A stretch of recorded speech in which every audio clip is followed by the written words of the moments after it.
Déjà, je voudrais remercier aussi le Rav qui a beaucoup participé à la mise en place de cette semaine de conférence.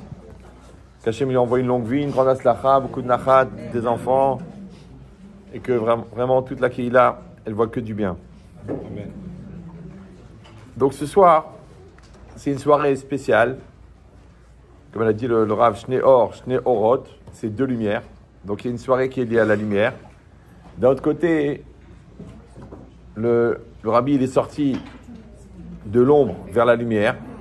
Donc il y avait une grosse situation de rocher, d'obscurité, et ensuite de grande lumière, de la libération. Et d'un autre côté aussi, on est juste à la veille de Hanouka, et Hanouka aussi, c'est la fête de la lumière. Et ce qui est intéressant, c'est que au commencement de la Torah, quand c'est marqué Bereshit bar Elokim et Hashamayim vet haaretz, juste après, c'est marqué Ve'aretz haïta tohu vavohu ve'choshech al pnei tehom ve'ruach Elokim merachefet al pnei hamayim. Il dit le Ramban, dans ce passouk là, on voit les 4 galoutes, on voit les 4 exils par lesquels va passer les Bnei Israël. Et l'exil grec, il est dans le mot choshech, il est dans le mot obscurité. Pourquoi? Shirchichu enehem shel Israël, parce qu'ils ont obscurci les yeux d'Israël avec les xérotes, avec le fait d'avoir empêché les Bnei Israël d'étudier la Torah. On sait que la Torah, elle s'appelle Oraïta, donc c'est la lumière. Alors d'essayer de comprendre pourquoi est-ce que la Torah, elle a mis en allusion, eh bien, l'exil grec par Rocher. D'un autre côté, les Grecs, ils ont amené la philosophie qui, a priori, a éclairé le monde. Et quand la philosophie, elle est revenue à la mode au XVIIe siècle, on a appelé le siècle des Lumières. Maintenant que la lumière de la philosophie, quand elle est comparée avec la Torah, elle s'appelle Rocher, elle s'appelle obscurité. Mais pour des gens qui étaient éloignés de la Torah, quand ils entendent la philosophie, waouh, ils voient la puissance, ils voient la profondeur. Mais c'est souvent en contraste par rapport à l'ignorance qu'ils ont de la Torah. Moi, j'ai l'occasion dans les conférences de rencontrer des gens de très haut niveau, juifs et non-juifs. Ils disent, mais d'où elle sort cette lumière? Je dis, mais c'est rien, c'est juste un Tosfot. Dans le Talmud, il y en a à peu près 40 000 sur 2700 pages. Et moi, je vous ai donné un petit point du Tosfot. Il me dit, c'est pas possible. La lumière de la Torah, elle est très, très, très puissante. Très puissante. Mais encore une fois, quand les gens sont ignorants et qu'ils ont grandi dans un milieu où on respecte beaucoup l'université et on dénigre les rabbins, après, bien sûr, il faut rencontrer des rabbins qui soient à la hauteur. Si c'est un rabbin qui raconte des choses basiques, on ne va pas voir la puissance. Mais quand quelqu'un il va étudier une Torah Beyoun, une Torah de profondeur, une Torah de Chassidut qui est expliquée, alors il va voir des lumières dans sa vie. Mais ça va encore plus loin. Ce matin, je lisais dans un nouveau livre que j'ai trouvé qui s'appelle Torah Avigdor. C'est de Avigdor, le Rav Avigdor Miller. Il disait un chidouche incroyable. Il faut comprendre que quand j'étudie la Torah, même quand j'étudie une Mishnah, d'accord, d'Arba Avot Nezikim, on t'explique les dommages, la responsabilité de l'homme, la Torah, elle a été donnée par Hachem. Donc quand quelqu'un, il va dire une Mishnah, il va dire la pensée de Dieu, la parole de Dieu. Quand il va la dire à voix haute, il va s'imprégner de la parole de Dieu. Et quand il va expliquer cette Torah, il va expliquer la pensée de Dieu. Du coup, il va faire un avec Dieu dans la pensée. Oui, comme quelqu'un, à force d'écouter un rave, il commence à penser comme le rave. Or, une fois, j'avais demandé à un professeur de langue, comment on fait pour apprendre à parler une langue? Bon, ce professeur, il parlait 26 langues. C'était le doyen de la faculté d'Odessa. Mais il était parti à cause du KGB et tout ça. C'était un génie de la langue. Il m'a dit, il faut apprendre 3000 mots et des règles de syntaxe et de grammaire, et d'un seul coup, ça s'articule et tu parles la langue. Et moi, j'ai pensé, de la même manière, dans la pensée juive, quelqu'un, il faut qu'il apprenne des chazal, il apprend des textes des sages, et après, ça s'articule, et après, hop, il commence à penser comme un juif.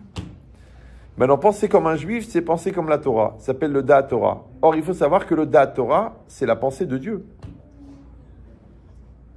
Et c'est la meilleure façon d'être dans la proximité avec Dieu. C'est pour ça que Talmud Torah Keneged Kulam, que l'étude de la Torah, elle vaut comme toutes les mitzvot. Parce que si avec la mitzvah, c'est un point de contact avec Dieu, oui, parce qu'on dit les mitzvot, c'est des tsinoroth. Il dit le Ramchal, un homme, il ne fabrique pas de la kedusha. Non. Un homme, il va se relier, il va accomplir une mitzvah, et cette mitzvah, elle va le relier à Dieu. Et c'est Dieu qui donne la kedusha. C'est ça que c'est marqué vite, kadashtem veitem kedoshim. Vous vous sanctifierez et vous serez saints. Tu dis c'est un peu évident. Vous vous sanctifierez, vous serez saints. Oui. Vous rentrerez dans la piscine et vous serez mouillés. Vous peindrez la palissade et elle sera peinte. Ben évidemment, puisque je l'ai peint. Non, c'est pas ça l'idée. It kadashtem, ça c'est la partie de l'homme.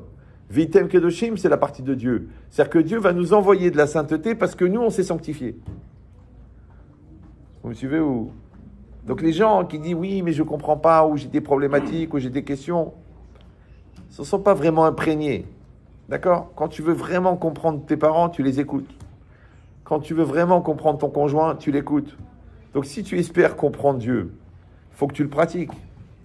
Maintenant, à partir d'un certain nombre de textes des Chachamim, ça va s'articuler et d'un seul coup, tu vas avoir la pensée perceptible de Dieu. Évidemment, tu ne vas pas avoir la pensée de Dieu parce qu'il faut se calmer. Il y en a qui ont essayé, ils ont eu des problèmes. D'ailleurs, on a fait une croix dessus. Mais l'idée, c'est ça. C'est de se dire, eh ben, je voudrais. C'est pour ça que les sceptiques, les gens où c'est pas évident, les gens qui sont traditionnalistes, ça veut dire qu'ils sont têtus par tradition, ouais, obtus, psychorigides, ou relous, ouais, ou coincés, soi-disant qu'ils ont des approches philosophiques. Mais tu ne peux pas trouver une approche philosophique plus profonde que la Torah. Tu ne peux pas avoir une approche intellectuelle plus puissante que la Torah. C'est pour ça que je dis souvent que la Torah, elle n'est pas logique, la Torah. Elle est plus que logique. Mais déjà, il faut être logique. Donc quand je vois des gens qui s'entêtent à ne pas vouloir apprendre, ne pas vouloir changer, ne pas vouloir... Mais ça fait de la peine. Ça fait de la peine. Pourquoi? Pas seulement à cause des fautes qu'ils vont faire, mais à cause de la Torah qu'ils vont rater. Vous savez, il y a un monsieur qui marchait dans la rue. Et puis, il a vu des éclats de pare-brise par terre. Bon, il a vu des éclats de pare-brise. Et puis, il est en train de regarder ça. Il a dit, ben, sûrement qu'il y a quelqu'un qui a cassé une vitre devant une voiture. Et puis, il y a des éclats de pare-brise et la voiture, elle est partie. Puis, il y a un petit vieux qui arrive, mais petit vieux comme ça, rabougri comme ça, tout vieux, et son chapeau, avec l'accent yiddish. Il dit, c'est à vous les bouts de verre. Il dit, non, je peux les prendre. Il dit, prenez-les. Bon, il commence à les ramasser. Il avait de la peine, il dit, le pauvre vieux, il a 90 ans, il est en train de se casser le dos, en train de ramasser des éclats de pare-brise. Il dit, vous savez quoi, je peux vous aider si vous voulez. Moi, je vais rentrer dans sa folie. Il commence à l'aider à ramasser. Et le gars, il met 1 heure, il ramasse tout un par un, il remplit un petit sac comme ça. Alors, il dit juste une question, je voudrais pas mourir bête. Vous n'êtes pas un peu débile de ramasser des éclats de pare-brise? Il a dit, monsieur, je suis joaillier. Il y a à peu près 900 carats de diamants là. Mais ils sont pas taillés. Le mec, il dit, mais attendez, je les ai vus les premiers. Je dis, mais je vous ai demandé, monsieur, c'est à vous. Vous m'avez dit non. Après, vous m'avez même proposé de m'aider à me ramasser. C'est là que le gars, il s'achète un tabouret et une corde. Parce qu'il dit, ça, c'est... Ah oui, ça arrive qu'une fois dans la vie. Hein. 900 carats de diamants par terre et tu les ramasses pas. C'est comme un gars qui s'engueule avec sa femme. C'est la même chose. C'est le même niveau, quoi. Tu sais pas ce que tu rates. Ouais.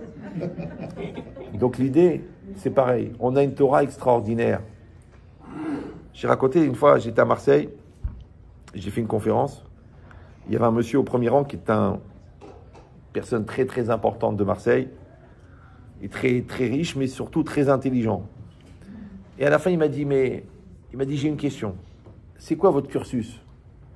Je dis, moi, j'ai fait que la yeshiva. Il m'a dit, je vous crois pas. Je dis, votre problème à vous, je dis, c'est simple. C'est que vous avez regardé l'université comme ça, et la Torah comme ça. Je dis, moi, j'ai fait l'inverse. Moi, j'ai regardé la Torah comme ça. Et comme je l'ai regardé comme ça, j'ai vu la puissance. Alors que vous étiez impressionné par les diplômes, les agrégés de philo, ou là, les grands professeurs de neurosciences, ou les psychanalystes, parce qu'ils avaient des diplômes. Il faut savoir que la culture, c'est rien. C'est comme des briques que tu cumules. Ça ne veut pas dire que tu es intelligent. Le diplômé n'est pas forcément intelligent, ça n'a rien à voir. Ouais. Par contre, dans la Torah, tu ne peux pas cumuler et tu ne peux pas avoir une inspiration si tu n'as pas la Hirat Shamaim. tu n'as pas la crainte de Dieu. Et d'ailleurs, il ne faut pas s'impressionner de quelqu'un qui va de déployer le Talmud devant toi. Ouais, c'est est-ce que tu sens la crainte de Dieu ou non?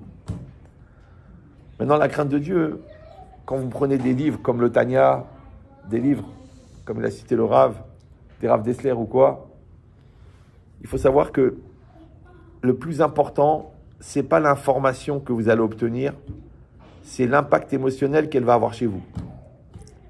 C'est est-ce que ça va te changer ou ça va pas te changer? La philosophie, ça fait pas changer. La psychologie, ça fait pas changer. Les mathématiques, ça fait pas changer. Tu changes pas. Tu vas aménager. C'est-à-dire, si tu es un monstre, tu vas continuer à être un monstre, mais légitimé intellectuellement. Ce qu'on appelle un pervers narcissique. Ouais. Dans la Torah, si tu ne changes pas, ta Torah n'a pas de valeur. C'est pour ça qu'elle s'appelle lumière. Donc quand on réfléchit maintenant qu'il y a un texte qu'on dit tous les jours dans la prière, on dit Yotzer Or ou Boré Rocher, que Hachem, il forme la lumière et il crée l'obscurité. Il y a plusieurs questions. Première question, ça veut dire que Dieu, il forme la lumière. Vous savez que le verbe qui qualifie la création à partir de rien, c'est Bria. Bereshit, Bara, Elohim. Bara, c'est la seule fois où ce mot il est employé. Il dit Rashi parce que ce mot, il exprime la création ex nihilo. C'est-à-dire qu'il n'y avait rien. Et Dieu, il a créé quelque chose. Avec le phénomène du Tzimtzum. Maintenant, à partir du moment où Hachem il a créé, on va voir qu'est-ce qu'il a créé. Après, il n'a plus rien créé. Il n'a fait que transformer. Alors, le Ramban, il explique qu'au départ, Hachem, il a créé, donc à partir de rien, Yesod Dak Meod chez Enbo Mamash. Une masse, un principe, un fondement extrêmement fin, une base extrêmement fine qui n'a pas de réalité physique. Alors, à notre niveau de connaissance, de rationalité minimum, on va dire que c'est l'atome. C'est-à-dire qu'Hachem, il a créé l'atome. À partir de la masse d'atomes qu'il a créé, il n'a plus rien créé. Par contre, il a transformé. Qu'est-ce qu'on dit? Nous, rien ne se crée, rien ne se perd. Tout se transforme. Donc, c'est toujours la même masse d'atomes, mais qui est transformée au fur et à mesure que le temps passe. Maintenant, à partir de quoi il a créé cette masse d'atomes? Alors, il dit le Zohar qu'au départ, Kulo Or, tout était lumière. Tout était lumière. En vérité, il n'y avait pas de matière, il n'y avait même pas d'univers, il n'y avait que de la lumière. Maintenant, qu'est-ce que c'est la lumière?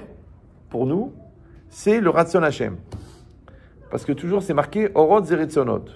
La lumière, c'est la volonté. Ce sont les volontés d'Hachem. Ça veut dire que la lumière, elle représente le Ratzon Hashem. Maintenant, si on te dit qu'il n'y avait que de la lumière, et Hachem, à partir de cette lumière, il a fait cette contraction-là, il a créé un espace de vide, et là-bas, il a fait apparaître la matière de base, qui est, on a dit, que cette masse d'atomes. Mais dans cette masse d'atomes, ensuite, il l'a transformée, donc il l'a organisée. Quand il l'a organisée, elle a pris une forme. Maintenant, vous comprenez bien qu'avant d'être organisée, elle n'était pas organisée. C'est bon? Ensuite, elle est devenue organisée. Yotzer, on a dit que c'est former quelque chose. D'accord? Donc quelque chose qui a été nivra, quelque chose qui a été créé à partir de rien, on va lui donner une forme. Maintenant, quand il prend une forme, il apparaît. Ça va toujours? Et ici, c'est marqué Yotzer Or. Donc Dieu a formé la lumière. Le problème, c'est que le Midrash, il dit que Hachem n'a pas créé la lumière. Parce qu'elle existait déjà. Parce qu'on a dit que la lumière, c'était quoi? C'était la volonté d'Hachem. Et que la volonté d'Hachem, elle remplissait tout. Donc Dieu n'a pas créé la lumière. Tu dis, mais comment il n'a pas créé la lumière? Troisième passouk de la Torah, Vayomer Elokim Yehi Or, Vayi Or. Hachem, il a dit que la lumière soit, et la lumière fut. C'est vrai. Mais c'est bizarre. Déjà, il n'a pas marqué Vayichen, et ce fut ainsi. Dans les autres cas, Hachem, il ordonne quelque chose, et après, il dit c'est ainsi, ce fut ainsi. Là, il dit Vayomer Elokim Yehi Or, que la lumière soit, Vayehi Or. Et la lumière fut. Mais c'est un problème. Parce qu'en vérité, Vayehi, c'est au passé, c'est pas au présent, c'est pas au présent, c'est pas au futur. Donc en vérité, parce que c'est pas une vraie conférence, sinon vous allez avoir mal à la tête pendant une semaine, c'est qu'en vérité, puis on n'a pas le temps, c'est qu'en vérité, Hachem, il n'a pas créé la lumière. La lumière existait déjà. mais il a transformé la lumière. C'est ça, Yotzer Or. D'accord? Donc ça, c'est le premier. Deuxième élément, Boré Rocher. Il a créé l'obscurité. Là, c'est encore plus compliqué. Déjà, la vérité, je ne pensais pas qu'on avait besoin de créer l'obscurité. Parce que pour avoir de l'obscurité, il suffit d'éteindre la lumière. Déjà, la Torah, elle te dit, attention, l'obscurité est une création. Donc, il a fallu créer l'obscurité. Comme Dieu, il a créé la lumière, il a créé l'obscurité. Maintenant, on dit, non, la lumière, il ne l'a pas créée.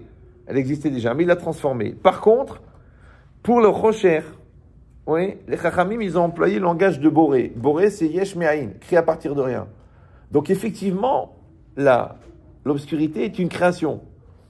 Par contre, la lumière, elle a été transformée. Vous me suivez ou non? C'est une transformation. C'est compliqué. Maintenant, quand est-ce qu'il a créé cette obscurité à l'époque? Une fois, Hachem, il a dit Vayehi, et le monde a été. Et là, il a créé l'obscurité. Alors, pourquoi c'est marqué au présent? Boré Rocher. Il crée l'obscurité. Il fallait dire Ubara Rocher. Il a créé l'obscurité. Puisqu'à partir du moment où il a créé, il a arrêté de créer. Donc, il n'y a eu plus de création. Il n'y a que de la transformation, puisque rien ne se crée, rien ne se perd, tout se transforme. Donc, on ne comprend rien à ce qui est marqué dans la prière qu'on lit tous les jours.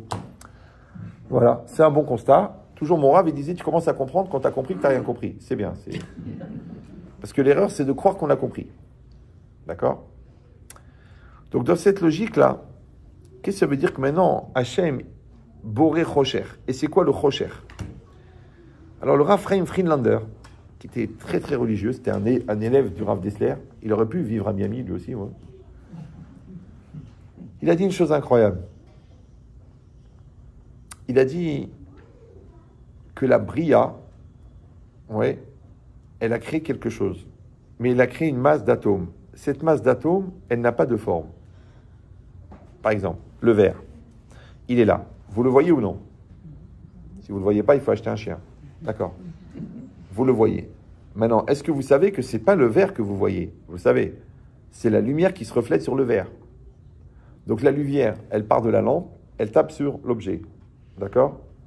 Maintenant, ça fait que l'objet est voyant. Mais ce n'est pas pour ça que vous le voyez. Alors d'après la science, c'est parce qu'ensuite, le rayon lumineux, il part au fond de votre œil, et les paquets de lumière qui sont formés par l'objet, d'accord, vont être analysés par votre cerveau et définis comme un verre. Ça s'appelle ça la vision. Ok. Maintenant, on a dit Orot Zeretzonot. Ça veut dire que, en vérité, la lumière, elle représente la volonté d'Hachem. Maintenant, moi, je vous donne une autre version que la vision scientifique, qui est un peu limitée. Ouais. C'est qu'en fait, Hachem, en temps réel, il crée la réalité. Maintenant, la réalité, elle est faite de quoi? Qu'est-ce qu'il a dit Albert, dont on n'a jamais retrouvé les téphilines? Il a dit E égale MC2. Donc, le monde entier est énergie. Le Rav Munk, il dit que l'énergie dont parle Einstein, en vérité, c'est le Ratzon Hashem. C'est pour ça que l'énergie, c'est le constituant principal de la matière, et que cette énergie, elle est infinie. C'est pour ça qu'avec un accélérateur de particules, c'est un cercle de 300 km de périmètre, vous mettez dedans une particule, vous la faites se déplacer par la puissance de l'énergie contenue. Si vous arrivez à fissurer une particule, vous produisez assez d'électricité pour éclairer une ville de 100 000 habitants pendant 100 ans. Maintenant, dans cette fourchette, il y a des billions de milliards, de billions de milliards de particules. Donc imagine la masse d'énergie qu'il y a dans un couteau, en plastique. Ouais. Ça, c'est la réalité scientifique. Si vous n'êtes pas d'accord avec ça, il faut retourner à l'école. Ouais. Maintenant, les scientifiques ne comprennent pas pourquoi l'énergie est infinie. Maintenant, nous, on sait que cette énergie, elle est la projection du Ratzon Hashem. Donc, comme Dieu est infini, donc sa volonté est infinie. Ça va? Maintenant, dans l'objet, il y a deux formes d'énergie.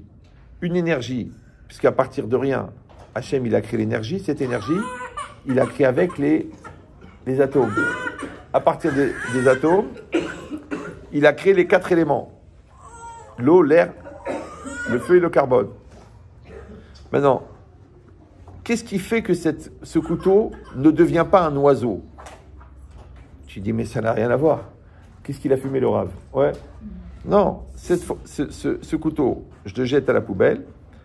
on le met dans la terre, on l'enterre, 200 ans après, il s'est désintégré. Ces atomes, ils vont faire de l'humus. L'humus, je le mets en bas d'un arbre. Les particules, elles vont être absorbées par l'arbre. L'arbre, il va faire une fleur. La fleur, elle va être mangée par un oiseau. L'oiseau, il va pondre un œuf. Et voilà que mon couteau, il est devenu un oiseau. Maintenant, si ça prend une seconde, c'est un miracle. Mais si ça prend 200 ans, c'est la nature. Ça vous dérange pas? Ouais. Donc c'est juste une question de timing. Parce qu'il faut accepter jusqu'où elle va la règle de rien ne se crée, rien ne se perd, tout se transforme. Donc en vérité, ce qui donne à ce couteau la forme d'un couteau, c'est un deuxième aspect de l'énergie qui s'appelle la structure énergétique de la matière. Ça veut dire que les atomes, ils sont organisés sous une certaine forme pour donner le couteau. Maintenant, Albert, il a expliqué que la matière, elle contient une espèce de compte à rebours qui va faire qu'à un moment, elle va être autre chose. Maintenant, vous dites, je vois un couteau. C'est bien. Vous savez qu'il y a la théorie des chaos qui dit que la matière, elle se déconstitue, elle se reconstitue à chaque milliardième de seconde. C'est qu'en vérité, les atomes, ils sont crochus et ils sont séparés. Ils sont crochus, ils sont séparés. Manque de peau pour les scientifiques qui ont mis quand même 3000 ans pour trouver ça. C'est qu'il suffisait de lire le texte de la prière. Parce que Mechadesh, Bechol Yom Tuvo, Maaseh Bereshit. Hachem, il renouvelle chaque jour la création du monde. Le Nefesh HaChaim, ouais, il explique que c'est pas chaque jour, c'est Kol Rega. Donc à chaque seconde, Hachem, il recrée le monde. Donc le monde, il se déconstitue, il se reconstitue. D'ailleurs, c'est comme ça qu'il explique que Yaakov Avinu, il était à un endroit, et après, il s'est rappelé qu'il aurait voulu prier là où ses pères avaient prié, et il s'est retrouvé là-bas. Alors on appelle ça Kfitzat Aderer. Ça s'appelle le chemin si raccourci. Oui, la fameuse légende, est-ce que la montagne est venue ou est-ce que lui qui a été à la montagne? Il dit, Nefesh HaChaim, t'as pas besoin de ça. Étant donné qu'Hachem, il reconstitue le monde à chaque instant. Donc il a déconstitué Yaakov ici, il l'a reconstitué là-bas. Maintenant, au niveau de l'énergie, il n'y a plus de distance, il n'y a plus de temps. Donc ici et là-bas, c'est le même endroit. Aujourd'hui et dans 1000 ans, c'est le même moment. Pourquoi? Parce que au niveau de la structure énergétique de la matière, ce que les Chachamim appellent la tsura, ouais, il n'y a pas de temps. C'est ce qu'il dit Albert aussi. Albert, il dit que à la vitesse de la lumière, le temps s'arrête. Je dis, mais Laurent, le temps, il ne peut pas s'arrêter, c'est un mouvement. Ça dépend. Si tu prends la vitesse de la lumière, qui bizarrement, la vitesse de l'information, du déplacement de l'information à l'intérieur de la structure énergétique de la matière, donc si tu regardes, écoute bien, tout l'univers comme un seul objet, donc c'est un seul endroit. Donc ici et là-bas, c'est la même chose. Et comme il y a les trois éléments, et le quatrième c'est le temps, donc s'il y a un seul objet, il y a un seul temps. Donc aujourd'hui et dans 2000 ans, c'est le même temps. Or, comme le temps est arrêté, pourquoi? Parce qu'on regarde du début jusqu'à la fin, ce qu'on appelle en français le présent absolu. Donc puisque l'intérieur de la matière contient le présent absolu, donc le temps s'arrête à l'intérieur de la matière, dans l'essence de la matière. Ça va? Maintenant, encore une fois, dommage pour Albert, parce que le Maharal de Prague l'avait dit aussi. Il a dit que Atsura ena mitachat azman. Parce qu'il y a Tsura et Chomer. Le Chomer, on a dit c'est quoi? C'est la matière, c'est-à-dire c'est l'ensemble des atomes qui constituent la matière. Et ensuite, la Tsura, c'est la forme qui est donnée à cette matière. Et la forme, c'est la structure énergétique de la matière. Ça va toujours. Maintenant, la structure énergétique de la matière, je sais que c'est compliqué, mais on essaie de dire quelque chose d'important parce que c'est jeté Méorot ce soir. Ouais. Alors donc, vous n'allez pas tout comprendre. Vous allez essayer de suivre. Ça s'appelle TGV en France. C'est-à-dire Torah grande vitesse. Ouais. Torah grande vitesse. Mais le cours, il est filmé là. Après, si vous voulez faire un doctorat de physique, vous réécouterez le cours. Ça va vous faire comprendre aussi des choses dans la Torah. Mais des grands comme ça, le Rav Shneur, on ne peut pas faire un Dvar Torah de balle. Parce que ça serait presque une insulte. Donc on fait quelque chose de haut niveau. Et après, quand vous allez avoir l'image d'ensemble, vous allez comprendre que... Donc restez concentrés. Vous ne pouvez pas répéter, mais vous pouvez suivre. Maintenant, si vous vous découragez en disant « j'ai perdu le fil », c'est dommage. Vous voulez que je répète depuis le début? Voilà. Donc vous allez voir, ça va. Si Dieu veut, à la fin, je vais voir vos regards s'éclairer quand vous allez comprendre. Donc on a dit encore une fois que la matière, elle est faite de deux formes d'énergie. une énergie qui s'appelle les atomes de base, une énergie qui s'appelle la structure énergétique de la matière. Mais étant donné qu'on a dit que cette énergie, elle est le Ratson Hashem, c'est-à-dire qu'Hachem en temps réel, il envoie sa volonté, attention, il a envoyé sa volonté pour créer la matière de base, donc là, cette volonté-là, elle est finie. Par contre, il envoie une autre volonté pour structurer cette matière de base, et c'est ce qui donne la forme à la matière. Maintenant, c'est marqué dans la Gemara que si Chas v'Shalom, Hachem enlève sa volonté, le monde retourne au Tohu Bohu. Tohu Bohu. Vous demandez à un linguiste spécialisé, c'est quoi le Tohu Bohu? Il va dire, écoutez, c'est un mot d'origine biblique que l'on trouve dans les premiers versets de la Genèse. En vérité, ça veut dire qu'il ne sait rien. Maintenant, c'est quoi le Tohu Bohu? Le Tohu, il dit Rashi, c'est quelque chose d'étonnant. Et pour vous résumer, parce que vous êtes déjà fatigué, c'est en fait une masse d'atomes qui n'a pas encore pris de forme. Donc, elle est en fusion. Donc, comme elle est en fusion, tu ne peux pas la nommer. Ça s'appelle Tohu. Par contre, quand Hachem, il va appliquer sa volonté sur cette masse d'atomes, elle va prendre une forme. Pourquoi? Parce qu'on l'a dit, c'est la structure énergétique de la matière. Et comment tu sais qu'elle a pris une forme? Parce que maintenant, elle a pris la forme. Et ça prouve que Dieu est dedans. Bohu, dedans il est. Donc, Tohu Bohu, c'est la succession de la matière non organisée et de la matière organisée. Si vous allez dire, mais ça ne veut rien dire, parce que la matière, ou elle est organisée, ou elle n'est pas organisée. Elle ne peut pas être organisée et pas organisée. En vérité, c'est une succession. Ça veut dire qu'en vérité, la matière, elle est désorganisée. Ensuite, Hachem applique sa volonté, elle devient organisée. Mais quand elle va se transformer, elle va revenir à un état non organisé, sur lequel Hachem va appliquer une volonté, elle va redevenir organisée. Donc en fait, la matière organisée, eh ben, c'est le Bohu. La matière désorganisée s'appelle le Tohu. Et comme la matière, elle se transforme, puisque rien ne se perd, rien ne se crée, tout se transforme, donc la matière, c'est une série de transformations qui s'appelle Tohu Bohu, Tohu Bohu. Maintenant, le Tohu Bohu, en fait, c'est le chaos moléculaire. Tu as fait des études? Un petit peu? Moi non plus. Moi, j'ai arrêté au bac, mais après, j'ai continué à réfléchir. D'accord. Vous avez compris ou non? Non, vous savez que c'est interdit d'être bête. Bon, il y a d'autres religions où c'est une mitzvah, mais chez nous, c'est assourd. D'accord?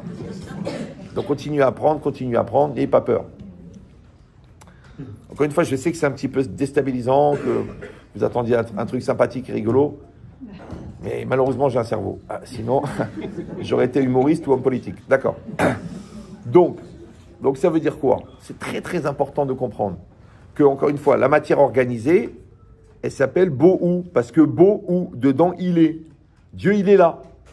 Et Tohu, c'est la même matière, mais non organisée, parce qu'il n'a pas encore mis sa volonté.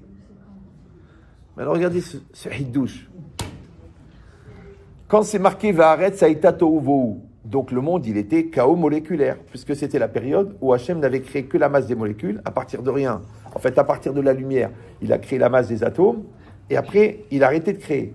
Mais après, il a formé. Et juste après, qu'est-ce qui a marqué? Troisième passouk, Vayomer Elohim Yehi Or. Hachem a dit que la lumière soit. Donc vous croyez que le bon Dieu, il a créé la lumière. Rav Dessler, toujours lui, écoutez, restez calme.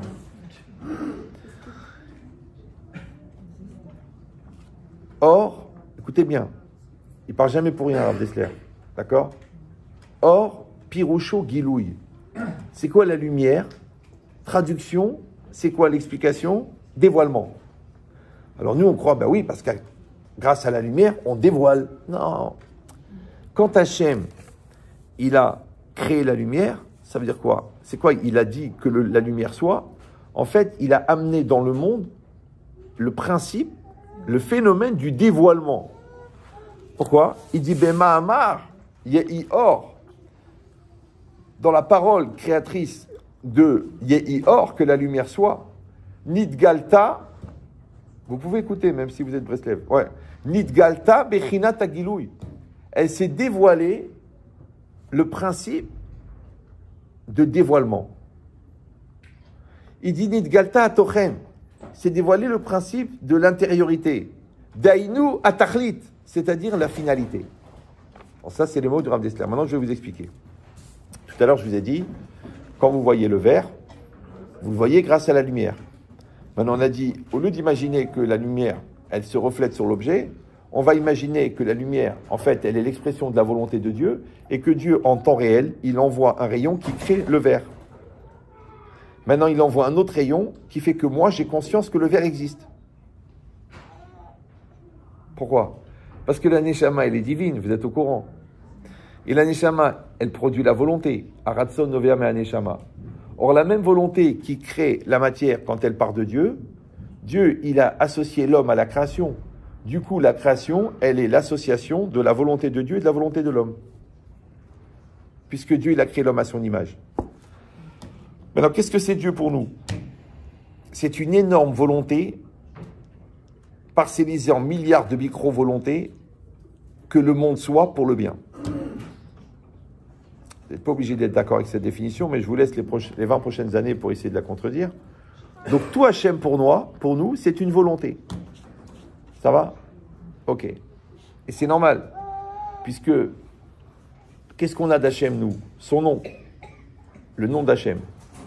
Toute la Torah entière, il dit le Ramban, ce ne sont que des associations de noms divins. Donc en fait, toute la Torah, c'est des noms divins. Maintenant, le nom, c'est quoi? Je ne parle pas du nom qu'on a donné à la naissance. Mais le Shem, Tov, Shem, Mishem en Tov, c'est la réputation. La réputation, c'est quoi? Quand tu dis de quelqu'un que c'est un gars bien ou un gars malhonnête, cette réputation, elle est créée par l'ensemble des actes perçus. Les actes perçus créent une image. Cette image, c'est le nom. Ça va? Maintenant, mais ce qu'on a perçu, c'est les actes. Mais on sait que les actes, ils sont créés par la volonté. Donc en fait, c'est l'acte qui va être le représentant de la volonté. Maintenant, un homme, il est jugé sur ses actes, mais parce qu'il y a une volonté derrière. Maintenant, c'est quoi les actes de Dieu? C'est la réalité. Et la perception des actes de Dieu, c'est ce qui définit sa volonté. Or, Ratson, c'est la volonté. Et Shemo, son nom, c'est la même valeur numérique. Donc le nom qui représente l'image formée par l'ensemble des actes perçus, c'est la même valeur numérique que volonté. Donc c'est normal que le nom représente la volonté. De la même manière qu'une personne, elle a une bonne réputation, parce que cette réputation, elle est perçue à travers les actes. Et les actes sont l'expression de la volonté. Et qu'est-ce qu'il dit Rav Dessler aussi? Ratson Adam ou Mauto. L'essence d'un homme, c'est une volonté. Et comme Dieu a créé l'homme à son image, l'homme, il existe en exprimant sa volonté, et Dieu existe en exprimant sa volonté. Maintenant, quand la volonté de Dieu rencontre la volonté de l'homme, ça donne la réalité. Puisque la réalité, elle est la projection de la volonté de Dieu que le monde soit, ou avec Olavayot, c'est lui qui fait être que le monde soit. Mais cette réalité, elle n'existe que parce que l'homme, il perçoit cette réalité. Or, en physique quantique, on dit qu'une réalité n'existe qu'en fonction de la conscience qu'on en a. Donc, ce dont vous avez conscience existe. Ce dont vous n'avez pas conscience n'existe pas. Mais au lieu d'en faire simplement un exercice intellectuel ou psychologique qui permet la prise de conscience, t'as qu'à dire qu'en temps réel, l'homme, il crée sa réalité. Et cette réalité, elle est le fruit de sa volonté. Pour ça que Bederer, chez Rod Selelech, Molichinoto, dans le chemin dans lequel tu veux aller, on te fait aller. Donc si tu le vois mal placé le magasin, il est mal placé. Si tu dis je m'en fous, c'est moi qui fais le chiffre, il est bien placé. Si tu vois le potentiel de l'enfant, il est extraordinaire. Si tu regardes la réalité du voleur qui a menti, t'es foutu. Maintenant, quand tu regardes l'événement de maintenant, tu vois le taux. Si tu impliques ta volonté dedans, ça s'appelle l'implication, la conviction, le pouvoir d'être. Ouais, ça s'appelle le beau. Donc toi aussi, tu peux faire du tohu ou du bohu. À l'image d'Hachem, puisque l'homme a créé l'homme à son image. Vous me suivez ou non? Et ça restera encore la lumière. Puisque là, par exemple, je suis en train de vous expliquer quelque chose. Ça vous éclaire. Essayez de pas terminer illuminé, c'est tout. Ouais. Et une personne, c'est une lumière. La preuve, on voit le brillance du regard. Ouais. Quand il est heureux, son visage s'illumine. C'est toujours la lumière. Quand quelqu'un meurt, on dit quoi? Il s'est éteint.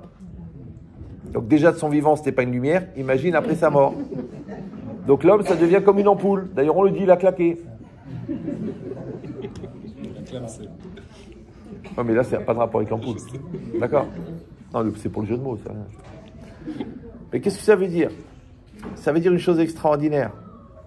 Ça veut dire que la lumière, c'est le dévoilement. C'est quoi le dévoilement, encore une fois? C'est pas un phénomène qui fait apparaître. C'est le dévoilement en lui-même. Ça veut dire que ce verre, vous le voyez, parce qu'il capte la lumière. Mais pourquoi il capte la lumière? Parce qu'il est organisé.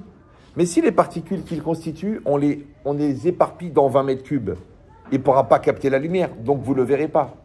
Ça va ou non? Donc quand Dieu a dit « Yehi or », en fait, il a ordonné à la matière de s'organiser pour capter la lumière. Donc la matière organisée, elle s'appelle or, et la matière non organisée, elle s'appelle Rocher. Puisque la matière non organisée, c'est l'ensemble des atomes. Les atomes, quand ils ne sont pas organisés, ils ne captent pas la lumière. Quand ils ne captent pas la lumière, qu'est-ce qui apparaît? Le Rocher. Et ça c'est le chidouche de Raphaël Friedlander. Que la matière organisée, elle s'appelle or, et la matière non organisée, elle s'appelle Rocher. Donc Hachem, il est boré Rocher. Pourquoi c'est boré? Parce que le Rocher, c'est encore la matière à l'état de bria. Ça va? C'est encore la matière à l'état de bria. Et la bria, on a dit, c'est qu'Hachem, il a créé à partir de rien et c'est pas encore formé. Donc, c'est pas organisé. Donc, c'est normal que pour le Rocher, on emploie le verbe boré. On a dit, oui, mais pourquoi on le dit au présent? Puisqu'il l'a fait une fois. Mais non, puisqu'en fin de compte, la matière non organisée, en fait, ça s'appelle le potentiel. Et la matière organisée s'appelle le réel. Et avant le réel, il y a le potentiel.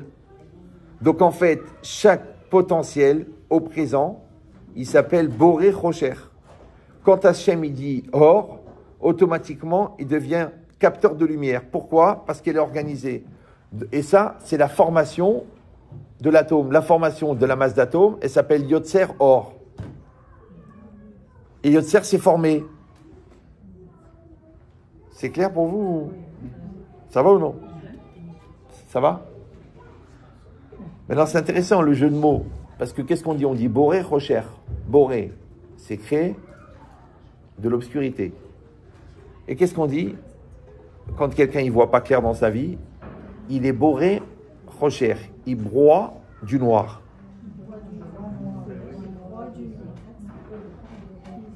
Pourquoi quand quelqu'un il est perdu, quand quelqu'un il voit pas, il n'a pas de visibilité sur l'avenir, quand il ne comprend pas une situation, c'est toujours noir. Pourquoi c'est noir?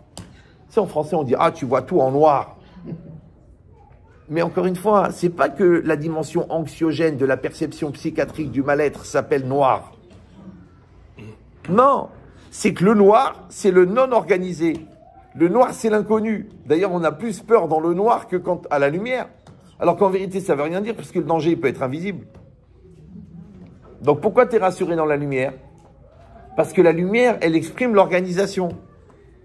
Donc quand tu as une question, tu es dans le noir. Mais quand tu as une réponse, tu es dans la lumière. Quand tu comprends rien, tu es dans le noir. Et quand l'autre il t'explique, tu lui dis, tu m'as éclairé. Je suis clair. Ouais. Maintenant, on doit toujours aller vers la lumière, pas aller vers l'obscurité. Maintenant, à qui elle profite l'obscurité? On le dit, la nuit, tous les chats sont religieux. Donc, ça veut dire quoi? Qui ça intéresse l'obscurité? Pourquoi les boîtes de nuit, on éteint la lumière? Pourquoi on met la musique à fond? Pourquoi on met des lumières clignotantes qui te bloquent l'esprit? Pourquoi on te donne des petits cachets bleus? Pour que tu t'extasies. C'est parce que c'est Olam HaChocher. C'est le monde de la nuit. Et bizarrement, c'est aussi le monde de la Touma. Et c'est quoi la mort? La mort, c'est que la lumière s'éteint. Puisqu'on dit, il s'est éteint. Et la Neshama, c'est la lumière. Et la mort, c'est l'obscurité.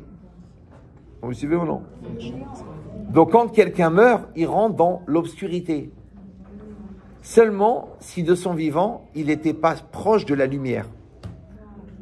C'est pour ça que nous, pour les tzadikim, on allume des feux, on allume des flammes, on allume des bougies. Je sais que c'est un très grand route. Quand vous allumez une veilleuse pour un tzadik, vous lui donnez une force, il va vous bénir extraordinaire. Les goïms, c'est le contraire. Eux, à chaque anniversaire, ils éteignent des flammes. Pourquoi? Parce qu'ils vont vers l'obscurité. C'est ça que c'est un très mauvais minag de faire souffler l'enfant. Même le feu de l'Avdallah, il ne faut pas le souffler. faut l'éteindre, mais il faut pas le souffler. Parce que quand tu te sers du souffle, mais le souffle, Baba, c'est la Neshima. Et la Neshima, c'est la Neshama. Toi, tu te sers de la Neshama pour fabriquer de la mort, alors que elle a été créée pour donner la vie. Bah oui, parce que la respiration, la Gemara, elle dit la vie, elle vient avec le souffle. Comment quelqu'un, il est vivant? Parce qu'il respire. Pourquoi on fait pleurer les bébés? À la naissance, on les fait pleurer. Pourquoi? Parce qu'on doit leur annoncer qu'ils sont tunisiens. Non. C'est parce que on veut vérifier qu'ils respirent. Comment quelqu'un meurt? Dernier souffle. Donc la Gemara, elle dit la vie commence par le souffle et la vie s'en va par le souffle. Maintenant, il y a plusieurs souffles. Il y a inspiration. Tu inspires. Quand tu fais de la musculation, on te dit attention, quand tu fais un effort, faut inspirer. Comme ça, tu vas charger le muscle en oxygène. Par contre, quand tu baisses, tu arrêtes l'effort, faut expirer, faut expulser. C'est pareil. Quand tu vois quelque chose qui te plaît, un beau paysage, inspire. Parce que quand tu inspires, ça inspire. Par contre, quand tu entends une phrase négative ou une remarque méchante ou qu'il t'arrive un événement négatif, tout de suite, expire. Fais sortir l'énergie négative. Moi, j'avais un copain qui était en grande dépression. Je lui ai dit un truc, bon, je l'ai lu nulle part. Hein. Je lui ai dit, quand tu écoutes Berkat Kohanim, tu fermes les yeux. Tu vois, tu entends les Kohanim. Et tu imagines la bouche des Kohanim. Et tu imagines les mots qui sortent de la bouche des Kohanim. Yevarechecha Hashem. Mais tu vois les lettres. Yud, Bet, Resh, Chaf. Yevarechecha. Et toi, tu vois le souffle des Kohanim qui forment des lettres. Et ces lettres-là, elles sortent. Et toi, tu les aspires. Donc quand il dit, le Kohen, il fait la bracha, toi, tu fais comme ça, tu fais. Vous me suivez? Et quand quelqu'un dit une parole méchante, tu fais. Tu laisses pas rentrer. Parce que quand le canal, il est occupé à expulser, il ne peut pas absorber. Comme dans la cache-route. Quand le Kéli, il est Paulette, il ne peut pas être Boléa. Ouais. Quand ça sort le cachère, le tarif ne veut pas rentrer. C'est comme ça. Quand toi, tu es occupé à dire des compliments à ta femme, tu ne peux pas dire des critiques. C'est comme ça. Donc quand tu es dans une dynamique positive, tu ne peux pas être négatif. Quand tu es dans une élévation spirituelle, tu ne peux pas tomber. Quand tu es dans une dynamique de sortir de la dépression, tu ne peux pas entretenir ta dépression. Par contre, quand tu es dans une dynamique d'entretenir ta dépression, ça marche. Tu es de plus en plus déprimé. Et tu dis, voyez, j'avais bien raison de dire que j'étais déprimé parce que je suis de plus en plus déprimé. Mais qui c'est qui creuse la tombe? C'est toi. T'as déjà vu un mec qui creuse dans le trou pour espérer en sortir? Donc en vérité, ça va dépendre comment on va utiliser la volonté pour s'en sortir ou non. Maintenant, la projection de la volonté pour le bien s'appelle le or. La projection de la volonté, mais pas pour le bien, s'appelle le rocher. Maintenant, il y a des gens qui ont beaucoup trop cher. Si tu traduis positivement, ça veut dire qu'ils ont un grand potentiel. Mais ils ne sont jamais passés au or. Donc, ils n'ont jamais éclairé ça. Et l'éclairage, il fait apparaître l'objet, mais surtout, il organise. Donc, on dit en français, tu amènes les choses à la lumière. Oui, à la lumière de cette vision, j'ai compris les choses. Oui. C'est pour ça que les yeux, on croit qu'ils sont faits pour voir, mais en vérité, les yeux sont faits pour projeter. Et toi, tu vois un terrain vague, et l'autre, il voit 280 appartements construits. Tu dis, mais je comprends pas, c'est un terrain vague. Oui, mais la différence, c'est que toi, tu vois. Et lui, c'est un visionnaire. Le visionnaire, il projette. Et le gars simple, il voit. Or, comment on appelle la capacité de voir ce qui ne se voit pas? Croire. Donc la croyance, c'est la projection de la vision sur l'inconnu. Maintenant, ce que tu vois, tu le vois. Ce que tu ne vois pas, tu le crois. Maintenant, quand toi, tu crois à l'avenir, tu crois au potentiel, en fait, c'est une manière d'orienter la volonté. Et comme c'est la volonté qui est créatrice, donc le visionnaire, c'est celui qui arrive à projeter sa volonté vers l'inconnu. Alors que le réaliste, il te dit, écoutez, faut être pragmatique, faut être réaliste, d'accord? C'est un terrain vague, ok? J'ai pas les moyens, j'ai pas forcément le QI qu'il faudrait. Psychologiquement, je suis pas très solide. Donc celui-là, il est condamné, mais en 2 mots.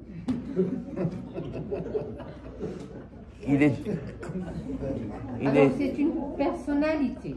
Exactement. En fait, c'est une personnalité. D'ailleurs, tout le monde lui dit, mais tu dors ou quoi?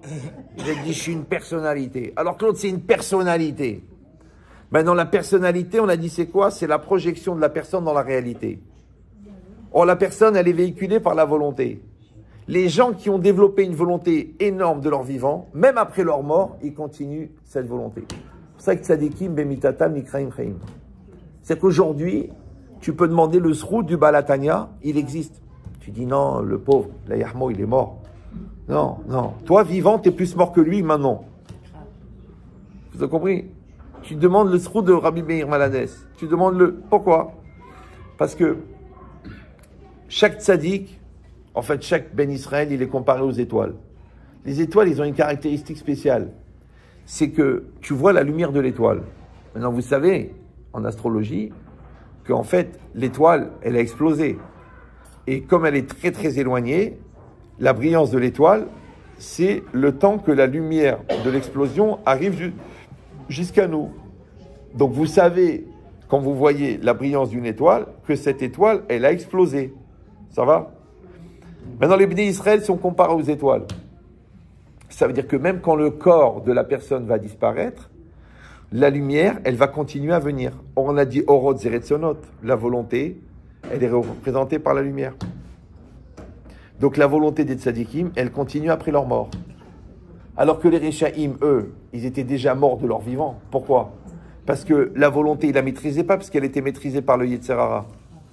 Donc comme la vie, c'est de projeter sa volonté, si tu n'as pas éliminé ton Yetzer Hara, automatiquement c'est lui qui maîtrise ta volonté, ce qu'on appelle la dérive existentielle, qui va s'exprimer au niveau psychiatrique par l'entêtement, par la bêtise, par la lourdeur, par le refus de la Torah, le refus de l'intelligence, le refus de... Ça existe. Les gens, ils croient qu'ils sont têtus. En fait, ils sont cons. C'est vrai. Parce que c'est quoi un CON?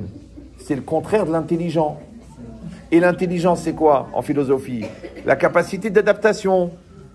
Donc le Brel, il n'est pas adapté. Maintenant, tu n'es pas adapté à ta femme. Dommage, tu vas souffrir pour rien. Après le divorce, tu vas dire « Oh, qu'est-ce que j'étais CON ?» Baruch Habba Bekoum. Ouais. T'es juif, t'es né dans une famille juive. Ok, t'es né en Algérie, c'est compliqué, d'accord. Mais t'as un cerveau quand même. T'as le droit de faire tes chouvas. Tu dis non, c'est une tradition chez nous. Depuis Alger, on mangeait les oursins. Mais moi, je vois des gens, mais dis, écoutez, je suis athée. Mais non, t'es pas athée, t'es ignorant, puisque même l'alphabet, tu l'as pas fini. Il s'est arrêté au T, le gars. Athée. Il y a un temps de réaction quand même. Hein. Je comprends pas, c'est moi qui bosse, c'est vous qui êtes fatigué. Il y a un truc qui va pas là. Un botaille, c'est pas shoot. Ce que je suis en train de vous dire, c'est énorme. Ouais. Donc toi, tu décides maintenant dans ta vie. Est-ce que ta vie, elle va être orientée par la lumière ou par l'obscurité? La société, elle propose l'obscurité. Ouais. Elle propose la noirceur. Elle propose à ton petit Benjamin de devenir Lucie. Dis-moi, c'est de la lumière ou de l'obscurité? Oui. Elle propose à des hommes de devenir des femmes de devenir des hommes sous prétexte qu'ils sont en transe. Alors ils veulent changer de sexe. C'est pas de l'obscurité, ça? Des gens qui ne se connaissent même pas, qui ne s'aiment pas, qui ne s'apprécient pas, ils veulent changer. Mais tu changes quoi? Tu crois qu'en changeant l'enveloppe, tu vas changer la personne? Si t'es un pauvre type, ça va rien changer si t'as changé l'enveloppe. Vous comprenez ou non? Si tu mets une khara dans un sac Chanel, elle devient une khara de luxe. C'est une khara. C'est pour ça que la Torah dit, mets la lumière dans ton intériorité, amène la lumière dans ta tête, amène la lumière dans ton cœur, amène la lumière dans ton corps. C'est ça les mitzvot. Tu mets les téphilines, si tu pouvais le voir, il y a une lumière incroyable qui rentre dans ton corps. Tu rentres dans la soukha, or à Makif, tu te rends compte? C'est que la soukha, c'est la seule mitzvah où tu rentres dans la mitzvah. Imagine Hachem, il aurait dit, vous mettrez les téphilines. Les téphilines seront faits d'une pièce qui fait 2 mètres sur 2 mètres sur 2 mètres.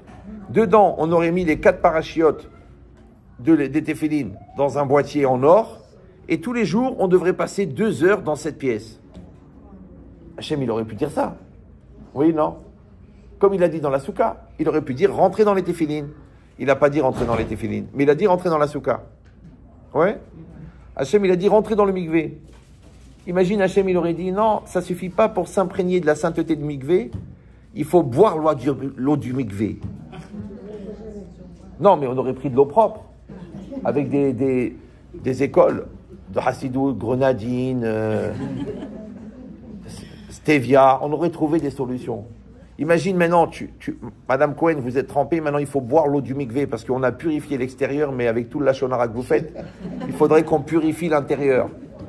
Allez, Madame Cohen, il vous reste 80 litres, j'en peux plus. Mais il y a votre mari qui attend, qui crève, il n'a qu'à le boire. La Torah n'a pas demandé de boire l'eau du mikvé.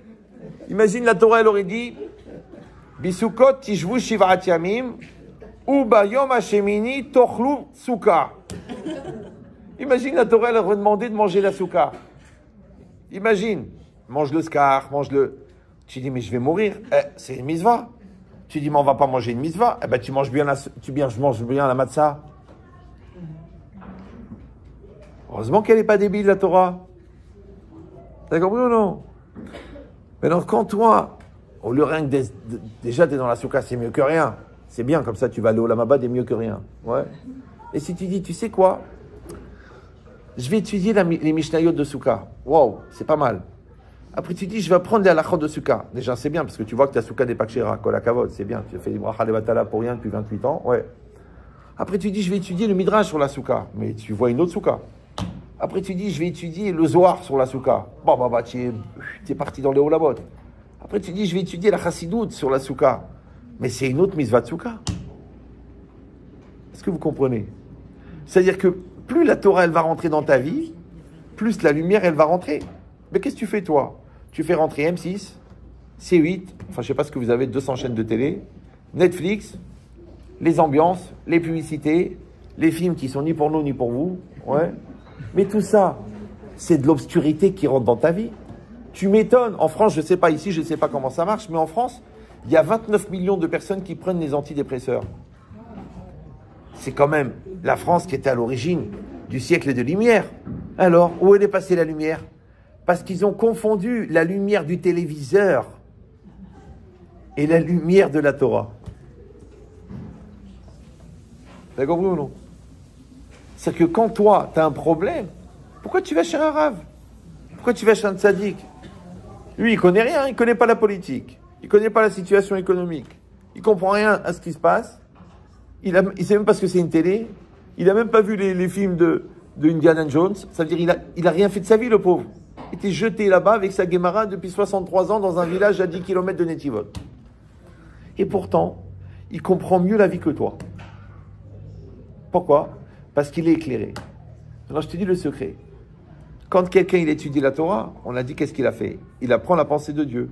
Quand quelqu'un il apprend la pensée de Dieu, il lui rentre la pensée de Dieu. Ça s'appelle le Da'at Torah. Et le Da'at Torah, il donne la prophétie. Donc les Talmidei Chachamim, les Tzadikim, ils ont la névoie. Pourquoi? Parce que pour Dieu, le présent et le futur, c'est la même chose. Donc le Tzadik, lui, qui a annulé la vision du présent réel, il voit le présent absolu. Et comme dans le présent absolu, le futur, c'est du présent, donc il voit le futur. Et tu as raté ça pour une saga sur Netflix. Je te dis, au-delà de la Avera, ouais, c'est ce que tu perds. Ça fait pas de la peine de rater tout ça. Moi, quand j'étais jeune, j'ai fait beaucoup de philo, mais pas dans les livres, en réflexion. J'ai stressé mes frères. Je leur ai dit, mais vous vous rendez compte la démonstration, vous vous rendez compte la puissance de la perception des choses, de la loi de causalité, vous vous rendez compte? Et les pauvres, ils avaient 11 ans, ils me disaient, mais ma soeur me disait, laisse-les tranquilles.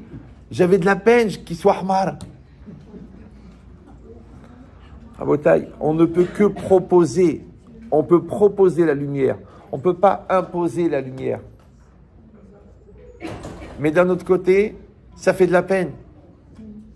Pourquoi moi je fais 300 conférences par an? Pourquoi faire, vous croyez? Pour voyager? Pour me séparer de ma famille? Non, c'est juste pour donner de la lumière. Maintenant, c'est vrai qu'un petit peu de lumière enlève beaucoup d'obscurité. Quand j'ai commencé les cours, j'étais un vrai, j'étais chaud, j'étais excité. J'avais 15 000 Hazal dans la tête, j'avais 3 000 Dapim de Gemara, j'avais des milliers de phrases des Chachamim, j'étais chargé. On m'appelait Terminator à Paris. Ouais. Et un jour, un des cours du mardi, je faisais le cours, je donnais tellement ma neshama que quand je sortais du cours, j'avais mal dans les os, à chaque cours, comme si j'ai fait Kippour. Et un jour, il y a 3 jeunes, il me dira, vous habitez dans les territoires, enfin dans le 93, on va vous raccompagner. Maintenant, moi, je rentre dans la voiture, j'étais en sueur, j'étais fatigué, j'ai fini le cours, parce que je donnais mes cochotes jusqu'à la fin. C'est-à-dire, ne me dis pas bonjour après le cours, je suis mort, ça y est, c'est fini, on verra demain. Laisse-moi dormir. Ouais. Et moi, je m'assois comme ça dans la voiture et je les entends parler. Alors, samedi soir, on se voit au palace. Au fait, t'as revu Catherine, qu'est-ce qu'elle dit, Christine, elle vient? Et moi, ça m'a mis une remma. Je suis rentré chez ma femme, je dis, chérie, j'arrête les cours. C'était au début. Hein. Je dis, pourquoi? Elle me dit, pourquoi? Je dis, tu te rends compte, j'ai donné ma neshama, j'ai donné ma vie, j'ai donné mes réflexions, j'ai donné mes milliers d'heures d'études, et les mecs, ils vont aller en boîte. Mais je veux qu'ils finissent tous dans une boîte. Avec de la bière dedans, ça s'appelle la mise en bière. Elle m'a dit, mais... Ma femme, elle est hazaka. Hein. Elle m'a dit, mais de quoi tu te mêles? Limite, elle m'aurait mis une baffe, mais elle me respecte. Elle me dit, tu crois que par le fait que tu as fait des efforts, tu es propriétaire de la conséquence? Elle m'a dit, donne ton cours. Et si tu as des idées négatives qui viennent dans ta tête, applique le principe de FTG, qui est connu en psychologie. Ferme ta gueule. Arrête de faire des calculs. Ouais, moi j'ai fait, moi j'ai donné, moi j'ai truqué, je comprends pas, je suis déçu, c'est honteux. Mais de quoi tu te mêles? Déjà que tu as le mérite de pouvoir transmettre, en plus tu voudrais être propriétaire de la conséquence. Même le bon Dieu, il veut pas maîtriser la conséquence, sinon on serait tous des robots. Donc j'ai appris que la vie, en vérité, c'est qu'une proposition. Voilà, je viens, je vous fais une proposition. C'est une Torah. Elle n'est pas très classique, mais si vous la voulez, elle est là. L'éducation, c'est une proposition. Tu dis à mon fils, voilà, c'est ça mon éducation. Ah non, moi je vais les choses autrement. Tu verras avec ton fils, tu mangeras du chien, après tu me rappelleras. Ouais. À ton conjoint, tu lui dis, voilà qui je suis, voilà, je t'aime, je m'améliore, je fais tout pour te donner le meilleur de moi-même, voilà ce que je suis. Maintenant, il y a des gens qui comprennent, ils acceptent la proposition, et eux-mêmes, ils renvoient une proposition, mais pas une contre-proposition. Une proposition complémentaire, c'est bien, ou alors non. Soit ils proposent rien, soit ils prennent, ils mangent, merci, kolakavod, ouais. Soit ils ont l'intelligence de dire, si j'ai la chance de la sincérité, alors je ne vais pas donner la spontanéité. C'est que les gens arrivent à dormir ensemble, mais ils n'arrivent pas à parler, c'est un phénomène.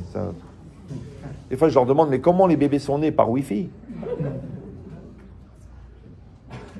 Tout le principe de la nudité, c'est qu'on met les choses à nu.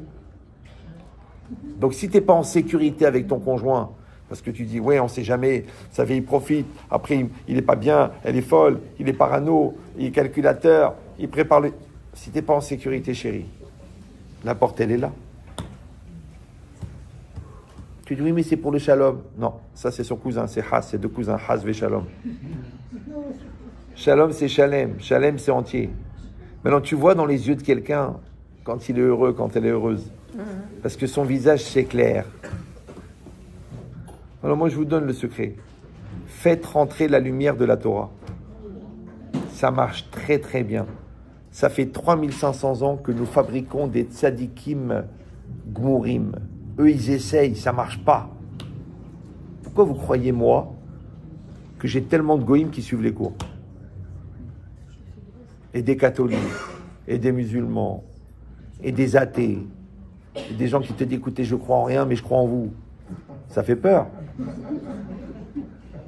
Le pire que j'ai vu, c'est le gars qui m'a dit, je ne suis pas d'accord avec vous, mais je sais que vous avez raison. C'est limite schizophrène, mais bon, il en faut. Hein. En plus, il était de chez nous, celui-là. D'accord? C'est que la personne, au fond, elle sait que la Torah, c'est le Hémet, mais elle n'arrive pas. Alors, chez les Ashkenazim, c'est parce que S'ils te disent qu'ils croient en Dieu, c'est une forme de trahison, vu que leur grand-père a dit que Dieu n'était pas Auschwitz. Et chez les Sfaradim, chez les intellos, c'est genre, j'ai ma façon de penser, alors que le mec, il a juste une façon de digérer, ouais. Et chez les intellos, c'est une forme d'entêtement. Voilà. Je suis comme je suis et je ne changerai jamais. Mon père n'a jamais changé. Ok, mais ta mère s'est pendue. C'est vrai. D'accord. Donc, nous sommes condamnés à changer. Et bizarrement, le changement, c'est un mouvement. Et le mouvement, c'est de la lumière. La preuve, la dynamo. Comment on produit de l'électricité? Tu fais tourner le truc, ça produit du courant. Tu frottes, électrostatique. Donc le mouvement, il crée de la lumière. L'obscurité, elle vient de l'arrêt. Tu arrêtes, ça s'éteint. Donc le secret de qu'est-ce qu'il a dit Albert? Le secret de l'univers, c'est le mouvement. Encore une fois, dommage pour Albert. C'est vraiment dommage qu'il n'a pas été à la yeshiva. Enfin, pour te dire que pour l'empêcher d'aller à la yeshiva, le Satan, il lui a donné la relativité. C'est pas grave. Et aussi beaucoup de femmes. Vous savez que Einstein avait une vie sexuelle complètement déjantée. Vous savez, non? Non? Ouais, sortez un peu. Il n'y a pas que la yeshiva. Il faut sortir. Non, parce que des fois, quand en haut, ça marche très bien, en bas, c'est déréglé. Maintenant, je vous dis l'idée. C'est que Albert le Pauvre, il a dit le secret de l'univers, c'est le mouvement. Et qu'est-ce qu'elle a dit la Torah? Ubechukotai telechu. Dans mes lois, vous irez. Maintenant, qu'est-ce qu'on dit tous les matins? Al tikri alichot et la alachot. Ne dis pas alichot, déplacement, et la alachot, les lois. Quel rapport entre les lois et le déplacement? Le verbe lalechet, c'est d'aller. Et la halacha, c'est la loi. Quel rapport entre la loi et le déplacement? Écoutez ce secret. C'est parce que la loi, c'est la trajectoire de déplacement d'un juif. Comment un juif se déplace? Selon la loi. Or, puisque le secret du mouvement, le secret de la vie, de l'univers, c'est le mouvement. Donc la Torah, évidemment, puisqu'elle est à l'origine de la création du monde, donc évidemment qu'il fallait qu'elle te donne la trajectoire de déplacement. Donc le GPS de la vie, c'est la Torah. Marque la destination, ça va t'amener là-bas. C'est pour ça que si dans la destination tu marques Jérusalem, tu vas arriver à Jérusalem. Mais si dans la destination tu marques Las Vegas, tu vas être à Las Vegas. Et toi tu dis, mais comment je suis en arrivé là? Mais comment notre couple en est arrivé là? Mais comment notre enfant en est arrivé là? Je dis, mais qu'est-ce que tu avais marqué dans le GPS? Tu avais marqué, je vais l'éduquer. Il est éduqué. Tu as marqué, j'ai pas le temps. Il n'est pas éduqué. Tu as dit, on va construire notre couple. Il est construit. Dans le GPS, tu as marqué, j'ai autre chose à faire. Il n'est pas construit. Parce que ce que tu écris dans le GPS s'appelle le derer. Ouais. Ce qui va véhiculer le derer, c'est le ratson. Ou bederer chez Rotse, l'éler, molichin. Donc on va te faire aller dans le chemin que tu as déterminé. Maintenant la Torah, elle t'oblige à déterminer. Ça s'appelle la halacha. Toute la journée. C'est permis ou c'est assourd? Oh, ça me casse la tête. C'est ta femme ou c'est pas la tienne? Oh, je suis pas regardant sur ce genre de détails. C'est ton argent ou c'est le mien? Oh, tu sais, dans l'universalité, mais t'es un voleur. Vous avez compris ou non? En fait, la Torah, elle donne la précision. Mais bizarrement, la précision dans les mots, la précision dans la parole, elle donne la précision dans la pensée. Et la précision dans la pensée, elle donne la précision dans le projet. Et la précision dans le projet, elle donne la précision dans la réalité, puisque la réalité n'est que la projection du projet véhiculée par la volonté. C'est pour ça que les gens qui sont flous dans la tête, ils sont flous dans la vie. Maintenant, la clarté, ça ne s'attrape pas à la poubelle. Ça ne se rattrape même pas à la fac. Pourquoi? Parce que c'est marqué « Veshinantam levanecha ». Tu enseigneras à tes enfants, c'est la traduction. Mais Veshinantam, c'est la chaîne Shinun. Et Shinun, c'est aiguisé. Il dit, c'est quoi Veshinantam et Chachamim? Sheyu divre Torah mechudadim beficha. Que les paroles de la Torah soient aiguisées dans ta bouche. Sheim ish alecha adam. Que si un homme te pose une question, al te gamgem, ne bégaye pas. Ve'emorlo miyad. Et donne-lui directement la réponse. C'est qu'un juif n'a pas le droit d'être hésitant. Parce que la Torah, c'est l'affirmation. Al tegamgem, c'est quoi? Ne bégaye pas.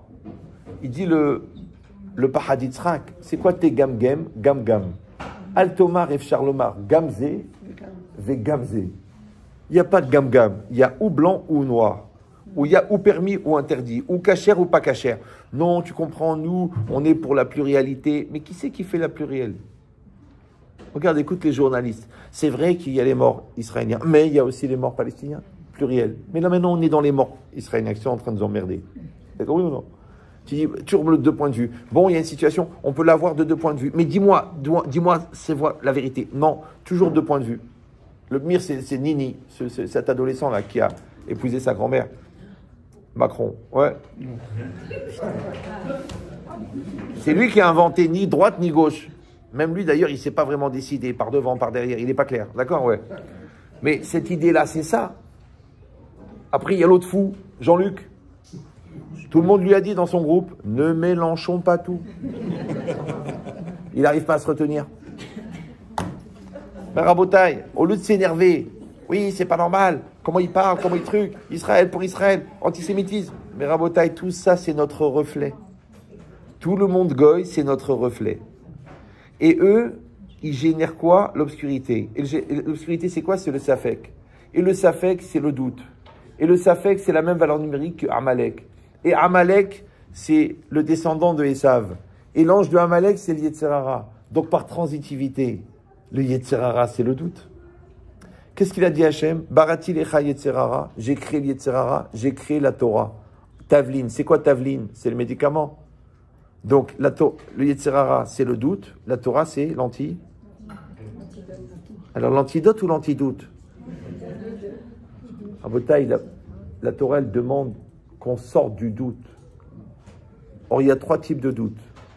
Doute qui est généré par l'ignorance, il faut apprendre, tu ne peux rien faire. Le doute qui est généré par le manque de confiance en soi, il faut développer la confiance en soi. Et le doute qui est généré par le manque de confiance en Dieu. Tu es perdu dans la vie, tu vois, tu sais que tu ne connais pas l'avenir, tu es perdu avec tes enfants, tu ne sais pas quoi faire, manque de confiance en Dieu. Donc, le Yetzirah, il développe les trois sfekot. Safek, doute de connaissance, c'est l'ignorance. Doute de confiance en soi et doute de confiance en la vie et en Dieu. Donc, la Torah, elle va te donner les trois solutions. Tu apprends, tu te sors du doute. Ça, il faut apprendre la halakha, il n'y a rien à faire. Tu dis oui, non, c'est pas évident, j'ai besoin de réfléchir, ça me saoule, les halakhot. Mais il y a Brel. Les goïms, ça fait 15 milliards d'années, d'après eux, qui cherchent la voie. Ouais, ils n'ont pas trouvé. Le communisme, ils ont renoncé. Le capitalisme, c'est en train de s'écrouler. Le bouddhisme, tout le monde fait la gueule. Le nudisme, ils ont attrapé froid. Donc tu vois bien qu'ils sont perdus. Regardez la génération. Ils sont fous. Ils sont perdus. Ils ne savent plus.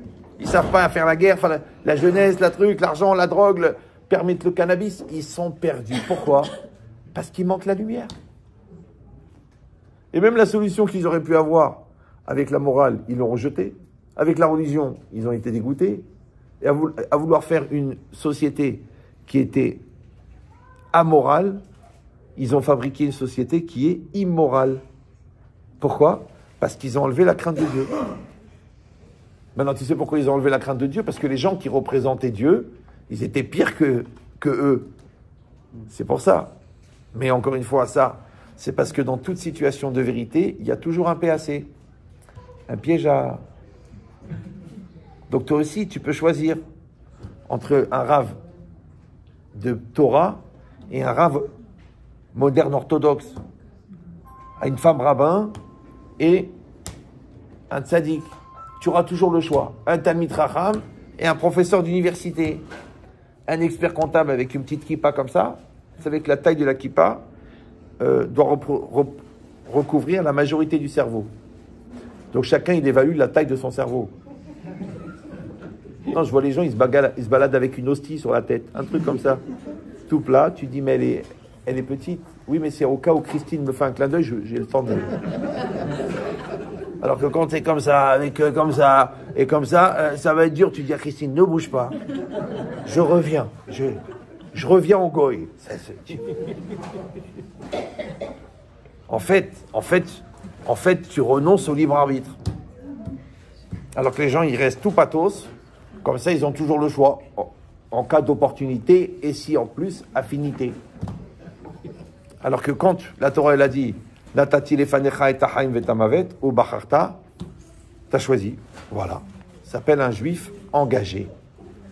T'es clair dans ta Torah. Et bizarrement, quand toi t'es clair,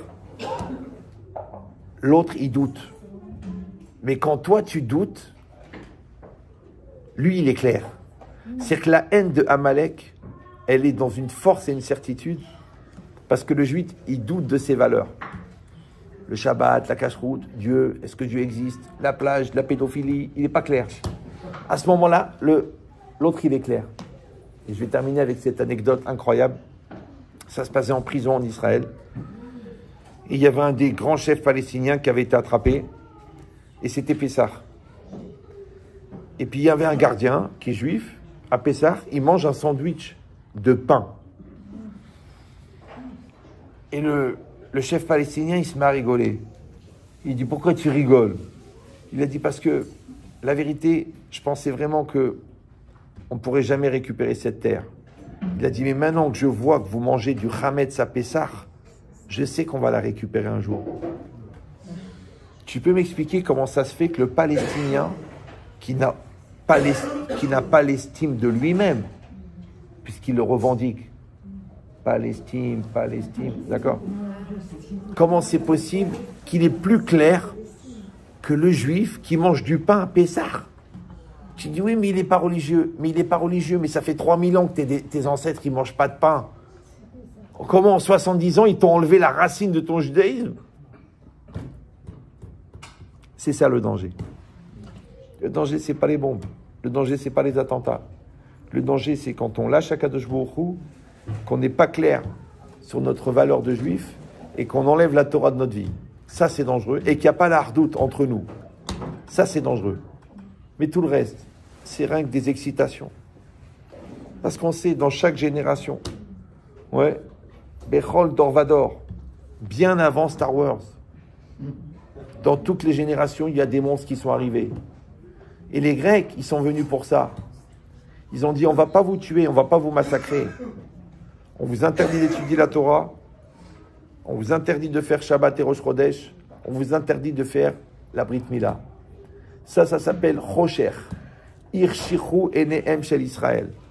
Alors, qu'est-ce qui est marqué dans la prière? Me'atim, Rabim Be'yam Me'atim. Ouais, c'est un petit groupe de Hashmonaïm, de Juifs, qui ont gagné la guerre contre la grande armée grecque. Maintenant, ne le prenez pas mal. D'accord? Si c'est marqué que c'était un petit groupe, tu dis, mais je ne comprends pas, comment un petit groupe? C'est pas tout Israël? Non. Ça veut dire qu'en vérité, la majorité des Juifs étaient assimilés. Mais il y a un petit groupe qui n'ont pas supporté, ils se sont révoltés.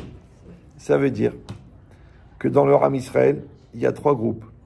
Un groupe minoritaire qui fait avancer Am Israël, un groupe minoritaire qui rabaisse Israël, qui les amène à la réforme et à l'anti-Torah et à l'assimilation, et une masse qui suit. Des fois, la masse, elle se tourne vers la Torah vraie et elle avance. Des fois, elle se tourne vers la tentation de Christine et du tennis le Shabbat. Ça s'appelle Kulo Chayav, Kulo Zakai. Maintenant, nous, on sait que c'est ça ce qu'ils ont voulu les Grecs. Alors faites-moi plaisir. Au lieu d'allumer les nérotes et de rester en chantant Anerot alalo, puisque eux, ils se sont battus pour que la culture grecque ne remplace pas la Torah. Donc chacun, il va, pendant une demi-heure, réfléchir, regarder sa vie, faire une petite analyse et voir combien la culture grecque ou américaine, ouais, elle a remplacé la Torah dans sa vie. Et si tu n'arrives pas à faire cette lutte de remettre la Torah en priorité dans ta vie, ça veut dire que les Grecs, ils ont gagné. Maintenant, tu vas leur offrir des cadeaux, tu mets le sapin, tu achètes les beignets, tu fais tourner la toupie, tu achètes des bonbons aux enfants. C'est ambiance. Mais la vraie question, ouais, c'est est-ce que la Torah, elle est au centre de ta vie ou non? Or, le plus important dans la Menorah, c'est la lumière. Vous le savez, non? Dans la Hanoukia, c'est la lumière. Et pourquoi les Hashmonaïm, ils ont voulu faire la mitzvah de la Menorah? Il y avait d'autres mitzvot à faire. Et en vérité, ils n'ont pas fait la mitzvah de la Menorah parce qu'il n'y avait pas de Menorah. La Menorah, elle était partie dans le butin. Oui. Et pourquoi le miracle, il a duré 8 jours? Vous savez pourquoi? Parce qu'ils ont allumé et après, ils ont envoyé des envoyés pour aller chercher, fallait fabriquer de l'huile. Fallait 3 jours aller, 2 jours de fabrication, 3 jours retour. C'est-à-dire que quand ils ont allumé, ils savaient qu'ils avaient de la lumière, ils avaient de l'huile pour 1 jour. Et ils ont envoyé pour aller fabriquer. Donc en fait, ils ont obligé Dieu à faire un miracle pendant 8 jours. Parce que s'il avait fallu 15 jours pour fabriquer l'huile, il aurait fallu que l'huile y brûle pendant 15 jours. Ça va? La réponse, elle est extraordinaire. C'est que la Gemara dans Shabbat Daf Kaf Bet, elle dit qu'il y avait une lumière, le Ner HaMaharavi, la lumière, le candélabre à l'ouest. Il y avait un miracle, c'est qu'il restait allumé. Il ne s'éteignait pas. Il y en a qui disent qu'il restait tout le temps allumé. Il y en a qui disent qu'au lieu de brûler 8 heures, quand le Kohen y venait le lendemain pour changer l'huile, il trouvait que l'huile de la veille brûlait encore. Elle dit pourquoi? Parce que Edud Ish et Shrina Shrouya Israël. Cette lumière qui reste allumée, c'est un signal que la présence divine, elle réside en Israël. Donc en vérité, les Hashmonaïm, ils n'ont pas voulu faire la mitzvah de la Menorah. Encore une fois, il n'y avait pas de Menorah, ils ne peuvent pas faire sans Menorah. En vérité, ils ont voulu provoquer un test pour vérifier que Hachem, il était avec eux. Ah, tu dis, mais ils avaient gagné la guerre. Peut-être qu'ils ont gagné la guerre comme des Grecs. Donc s'ils gagnent la guerre comme des Grecs, parce que les Juifs, normalement, ils prient, ils ne font pas la guerre. Donc en gagnant la guerre, ils avaient perdu la guerre puisqu'ils sont devenus Grecs. Et c'est ça ce que les Grecs voulaient, qu'ils deviennent des Grecs. Donc ils ont eu peur qu'en gagnant la guerre, ils ont perdu la guerre. Donc en fait, ils ont voulu une preuve que la présence divine, elle est parmi eux. Qu'est-ce qu'ils ont fait? Ils ont lancé l'huile. Mais ils avaient des milliers de litres d'huile qui étaient impurs. Oui. Pourquoi ils ont voulu une fiole d'huile qui était pure? Alors que la Gemara, elle dit que quand la majorité du peuple est impur, on peut utiliser de l'huile impure. Parce que ce genre de test qui vérifie la présence de Dieu, ça ne marche pas avec de l'huile impure. Donc, l'huile, elle représente la vérité. Parce que c'est à partir d'elle qu'on voit la lumière. N'allez pas chercher de l'huile qui n'est pas cachère. Ne prenez pas de la culture qui n'est pas cachère. Ne prenez pas une école qui n'est pas cachère. Ici, c'est une vraie épreuve. Parce que l'école, c'est très très cher. Nous, on se plaint du cachère, mais vous, vos scolarités, je pense qu'elles rentrent dans le cadre de la capara. C'est des caparotes. Chaque mois, des caparotes. L'université, là, carrément, tu deviens Baba Salé, de la souffrance. Ouais. Mais l'idée, c'est quoi? C'est que les miracles n'arrivent que dans la pureté. Donc, cherchez toujours la pureté. Cherchez toujours la pureté. Cherchez une Torah qui est pure, une Torah qui est désintéressée, parce que c'est interdit de profiter de la lumière de la Hanoukia. Ouais. Donc il faut une lumière qui soit désintéressée, qui n'a pas de matérialité dedans, qui est représentée par des gens de valeur, des gens qui sont grands, des gens qui sont modestes, des gens qui sont purs. Sinon, il n'y aura pas de miracle. Maintenant, le fait que ta maison, elle a été préservée, que tes enfants, ils ont l'esprit de la Torah, qu'il y a la Shekhinah chez toi à la maison, ça vient de ça. Parce que tu as réussi à lutter contre la pénétration de l'influence extérieure. Et chaque endroit, l'influence est très forte. Donc, vous avez une demi-heure d'allumage, vous regardez la Hanoukia, vous regardez la lumière, vous pensez à la lumière de la Torah, et vous regardez, est-ce que j'ai gagné la bataille, et ma maison, elle est remplie de lumière de Torah, où j'ai perdu la bataille, et il y a un téléviseur dans chaque chambre, et c'est cette lumière-là qui éclaire la vie et la neshama de mes enfants. Donc on souhaite, Bezrat Hashem, que ce cumul de lumière, qu'on soit tous des Yotzer Or et non pas des boré rocher, et qu'on réalise le potentiel qu'on a en nous, et que le cumul de cette lumière, elle amène Bizrat Hashem, le Mashiach. Hazak Obaro.